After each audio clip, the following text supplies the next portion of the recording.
ತಮಿಳುನಾಡಿನ ಜಯಲಲಿತಾ ಅವರ ಅಭಿಮಾನಿಗಳಿಗೆ ಒಂದು ಶುಭ ಸುದ್ದಿ ಬರ್ತಾ ಇದೆ. 19 ದಿನ ಆದ್ಮೇಲೆ ಕಣ್ ತೆರೆದಿದ್ದಾರೆ ತಮಿಳುನಾಡಿನ ಮುಖ್ಯಮಂತ್ರಿ ಜಯಲಲಿತಾ. ಇದೀಗ ಬರ್ತಾ ಇದೆ ಬ್ರೇಕಿಂಗ್ ನ್ಯೂಸ್. ಕೈ ಸನ್ನೆ ಮೂಲಕ ಮಾತನಾಡೋದಕ್ಕೆ ಪ್ರಯತ್ನ ಪಟ್ಟಿದ್ದಾರಂತೆ ಪುರಚ್ಚಿ ತಲೈವಿ. ಒಂದು ರೀತಿ ಕ್ಷೀಣ ಸ್ವರದಲ್ಲಿ ಮಾತನಾಡೋದಕ್ಕೆ ಯತ್ನಿಸಿದ್ದಾರೆ ಅಮ್ಮ ಅಂತ ವಿಷಯ ಗೊತ್ತಾಗ್ತಾ ಇದೆ. ಮೂಲಗಳ ಪ್ರಕಾರ ತಮಗೇನಾಗಿದೆ ಅಂತ ಪ್ರಶ್ನೆ ಕೂಡ ಮಾಡಿದ್ರಂತೆ ಜಯಲಲಿತಾ ಅವರು. ಲಂಡನ್ ಡಾಕ್ಟರ್ ರಿಚರ್ಡ್ ಜಾನ್ ಬಿಲೆ ದೆಹಲಿಯ ಏಮ್ಸ್ ವೈದ್ಯರ ತಂಡ ಅಲ್ಲಿದ್ದಾರೆ. ಅಪೋಲೋ ಆಸ್ಪತ್ರೆ ವೈದ್ಯರ ಚಿಕಿತ್ಸೆಯಿಂದ ಜಯಲಲಿತಾ ಅವರು ಚೇತರಿಸಿಕೊಳ್ತಿದ್ದಾರಂತೆ. ಜಯ ಅವರ ರಕ್ತದೊತ್ತಡ, ಶುಗರ್ ಲೆವೆಲ್ ಇದೀಗ ಸಾಮಾನ್ಯ ಸ್ಥಿತಿಯತ್ತ ಹೊರಡ್ತಾ ಇದೆ ಅನ್ನೋ ಮಾಹಿತಿ ಲಭ್ಯ ಆಗ್ತಾ ಇದೆ. ಜಯಲಲಿತಾ ಅವರ ಆರೋಗ್ಯದಲ್ಲಿ ಮತ್ತಷ್ಟು ಚೇತರಿಕೆ ಕಂಡು ಬಂದರೆ ಮುಂದಿನ ವಾರ ಡಿಸ್ಚಾರ್ಜ್ ಅನ್ನೋ ಮಾತು ಕೂಡ ಇದೀಗ ಬರ್ತಾ ಇದೆ ಬ್ರೇಕಿಂಗ್ ನ್ಯೂಸ್ನಲ್ಲಿ.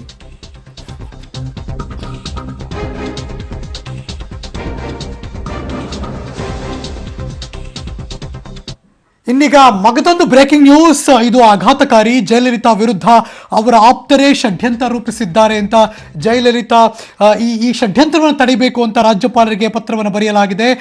ಬಹಿಷ್ಕೃತ ಸಂಸದೆ ಶಶಿಕಲಾ ಪುಷ್ಪ ಗಂಭೀರ ಆರೋಪ ಮಾಡ್ತಿದ್ದಾರೆ. ಜಯಲಲಿತಾ ಸಹಿಯನ್ನ ಫೋರ್ಜರಿ ಮಾಡೋದಕ್ಕೆ ಯತ್ನ ನಡೆದಿದೆ. ಈ ಮೂಲಕ ಜಯಲಲಿತಾ ಅವರಿಂದ ಅಧಿಕಾರವನ್ನು ಕಸಿಯುವ ಯತ್ನ ನಡೀತಾ ಇದೆ.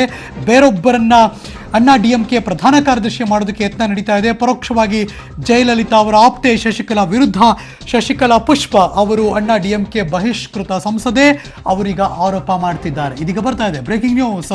ಇದರ ಸತ್ಯಾಸತ್ಯತೆ ಮಾತ್ರ ಈಗ ಗೊತ್ತಾಗಬೇಕಾಗಿದೆ.